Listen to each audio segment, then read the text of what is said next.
जो इच्छा करोगे वो मिल जाएगा। अगर ये बात समझ गए तो मनुष्य जन्म केवल खाने, सोने और भोग विलास के लिए नहीं मिलता। इस दुर्लभ देह में जो शक्ति है, जो चेतना है, वो संसार की किसी भी वस्तु को पाने में सक्षम है। पर शर्त यह है कि हम उस शक्ति को सही दिशा में लगा सके। श्री हित प्रेमानंद जी महाराज कहते हैं, जो इच्छा करोगे वो मिल जाएगा, बस अगर ये बात समझ जाओ। अब सवाल ये उठता है कि वो कौन सी बात है? प्रिय आत्मन, हर इच्छा, हर कामना का मूल हमारी चित्तवृत्ति में होता है। जब मन संसार की वस्तुओं में लिप्त होता है तो इच्छाएं भी वही तक सीमित रहती हैं। कभी धन, कभी मान, कभी रिश्ते, कभी यश, और इन सब की पूर्ति में ही सारा जीवन बीत जाता है। फिर भी तृप्ति नहीं होती। क्यों? क्योंकि संसार की वस्तुएं क्षणभंगुर हैं। जो आज है वो कल नहीं।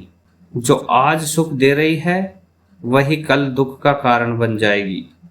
लेकिन जैसे ही तुम्हारी इच्छा का केंद्र भगवान हो जाएगा, जैसे ही तुम्हारा प्रेम, तुम्हारी तड़प उस प्रभु से मिलने की हो जाएगी, तो संसार की सारी वस्तुएं तुम्हारे चरणों में आ जाएगी। क्योंकि अब तुम मालिक के हो गए हो, और मालिक के घर में कमी कैसी? श्री हित प्रेमानंद जी कहते हैं, जब तुम चाहोगे कि मैं संसार का हो जाऊं, तब तक संसार तुम्हें तड़पाता रहेगा।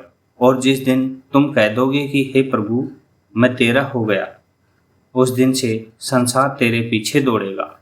ये संसार, ये मोह माया, ये यश मान सब तुम्हारे पीछे आएंगे। जब तुम अपने भीतर छुपे उस प्रेम को जगा लोगे, जो प्रेम अनंत है, निष्काम है, पवित्र है।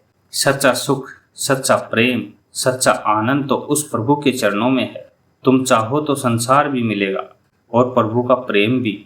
लेकिन पहले ये बात समझ लो कि तुम्हारी हर इच्छा का मूल कारण, हर सुख की जड़ ईश्वर से जुड़ने में ही है। जैसे नदियां समुद्र से निकलकर ही तृप्त होती हैं, वैसे ही आत्मा परमात्मा से मिलकर ही आनंदित होती है। तो हे आत्मन, अब देर मत करो।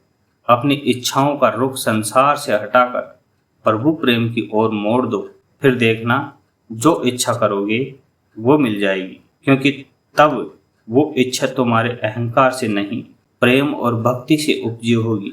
और ऐसी इच्छा को स्वयं प्रभु भी पूरा करने को बाध्य हो जाते हैं। राधे राधे।